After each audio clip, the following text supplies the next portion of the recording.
বারাসাত ১২ নম্বর rail gate সংলগ্ন মার্কেটে অগ্নিকাণ্ড, পুড়ে ছাই কম করে ৬ থেকে ৭টি দোকান। বারাসাতের হরিতলা এলাকার ৪টি কাপড়ের দোকানে আগুন। খবর দেওয়া হয় দমকলকে। খবর পেয়ে ঘটনাস্থলে আসে দমকলের 2টি ইঞ্জিন। আগুন নেভানো শুরু করে। প্রত্যক্ষদর্শীদের দাবি, বারাসাত শিয়ালদা শাখার বারাসাত স্টেশন সংলগ্ন ১২ নম্বর রেলগেটের রেলের তারে একটি পায়রা শর্ট সার্কিট হয়। সেই আগুন ছিটকে এসে হকার বাজারের কাপড়ের দোকানে এসে পড়ায় আগুন লাগে।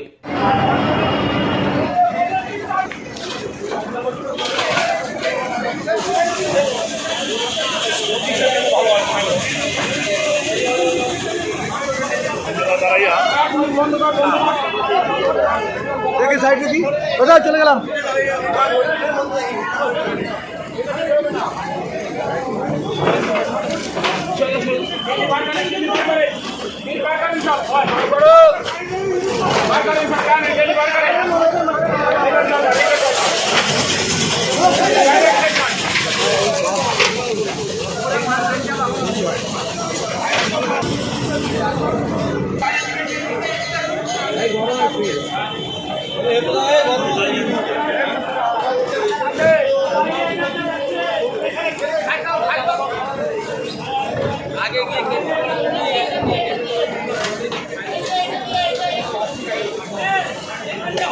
একটা পায়রা বাস নয়, ঠিক এখানে আগুন লেগেছে।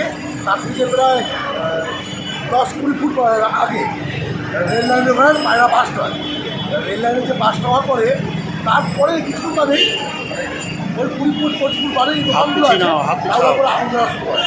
এবং এখানকার সব স্থানীয় বাসিন্দা এবং আশেপাশের দোকানদার, ভ্যানওয়ালা, রিক্সাওয়ালা যারা ছিল, তারা অনেক চেষ্টা করেছে আগুন নেভানোর জন্য। বাইরে আসছে, ফায়ার ব্রিগেড এসছে, এখনও আগুন জ্বলছে।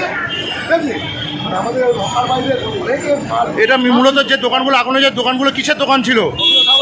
রেডিমেডের দোকান ছিল, কম্বল, শীতবস্ত্রের যে কম্বলের দোকান ছিল, গেঞ্জি, জামা প্যান্টের দোকান ছিল, একটা জুতোর দোকান ছিল। এটা কোন জায়গায়? এটা কোন জায়গায়? এটা 12 নম্বর রেলগেট, মানে রেল করার দোকান। এখন অব্দি আমরা দেখেছি মোটামুটি সকালা দোকান হচ্ছে, মানে পুরো খালি করা হয়েছে।